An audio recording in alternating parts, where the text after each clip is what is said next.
Sonder, Sonder is the realization that every stranger is living a life as complex as one's own.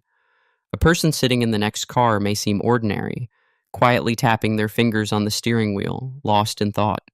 Yet behind that brief moment exists an entire story: childhood memories, hidden fears, unfinished arguments, favorite songs, loved ones, dreams, and regrets. Then the traffic moves, the cars separate, and that life disappears from view, never truly known.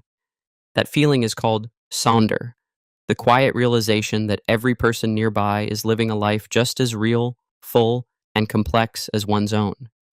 It may sound simple when explained, but truly experiencing it feels different. It often appears in crowded places, train stations, busy streets, airports, or anywhere countless lives briefly pass through the same space. The mind attempts to understand that every face in a crowd belongs to a complete human life, filled with memories, emotions, struggles, relationships, and private thoughts. But the scale of that realization becomes too vast to fully process. It is not a feeling that can easily be described as good or bad. It is simply immense. Monachopsis. Monachopsis is the quiet, persistent feeling of being out of place.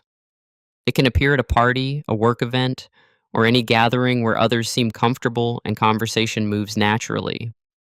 A person may still talk, smile, and participate with nothing visibly wrong, yet beneath the surface, there is a subtle sense of misalignment, not of being unwanted, but of not fully fitting into the space around them.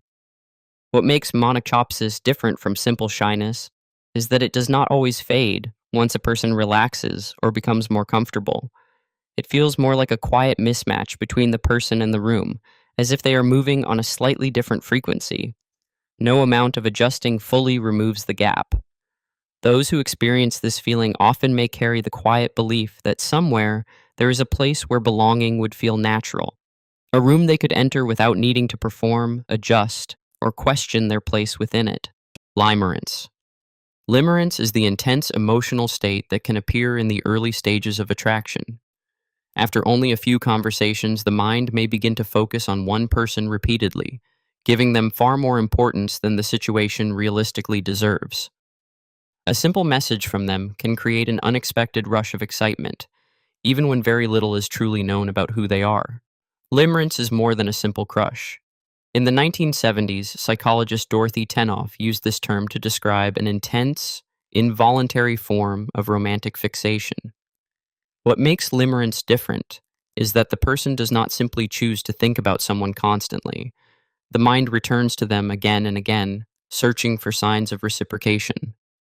At its core, limerence is not only about attraction, it is about uncertainty. Every small action becomes meaningful. A quick reply may feel like hope, while a delayed response may create doubt.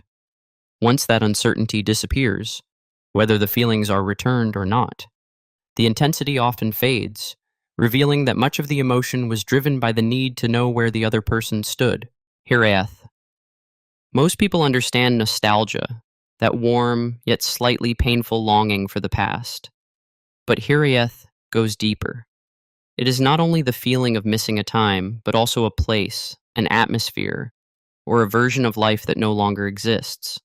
The hardest part is that even if the place still remains, what is truly being missed may never return.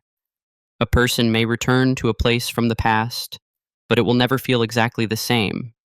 In Welsh, this feeling is called Hiraeth, a deep longing for a home that can no longer be returned to, or perhaps a home that only exists in memory. It is difficult to translate into English because it is more than simple nostalgia. It is the ache of missing a childhood neighborhood after it has changed, the early days of a relationship, or a summer that once felt endless. Nothing tragic may have happened, yet there is still a quiet grief in it. Life simply moved forward, and somewhere in that distance, Hiraeth remains. Vellichor. Vellichor is the quiet, nostalgic atmosphere found in used bookshops. It is more than the smell of old paper, although that is part of it. The feeling comes from the books themselves, each one carrying a history before it arrived on the shelf, as if every page has already passed through another life. A book may have been bought, read from beginning to end, or barely opened at all. Someone may have left a receipt inside as a bookmark or underlined a sentence that once meant something to them. Then, for some reason, it was given away, and now it waits on a shelf for someone new.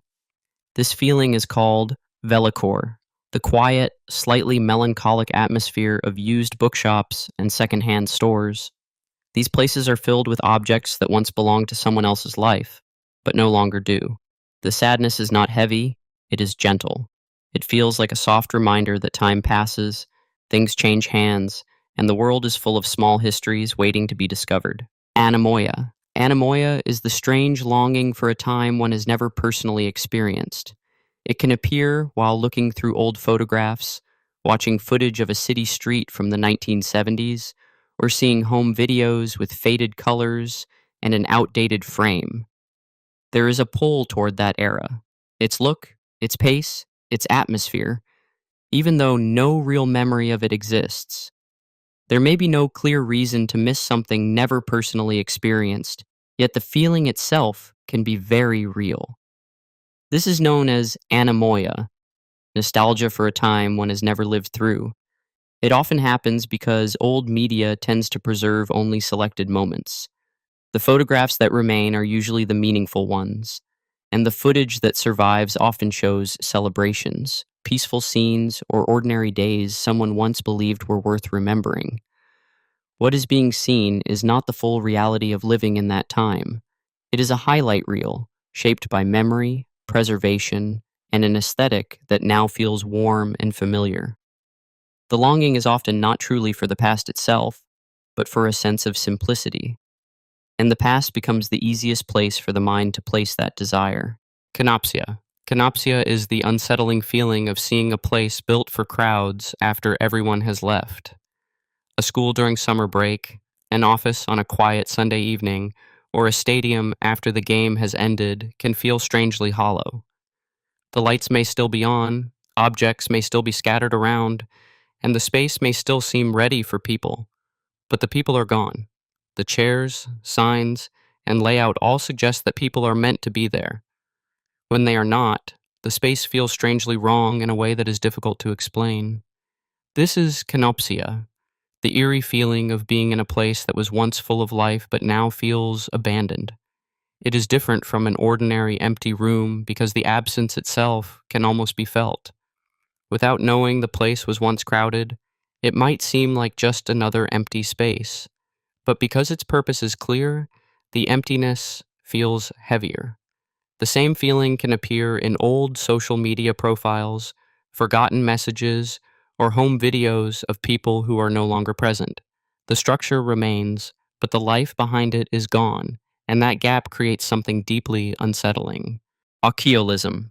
Occhiolism is the sudden, uncomfortable awareness of how small one person is within the scale of the world.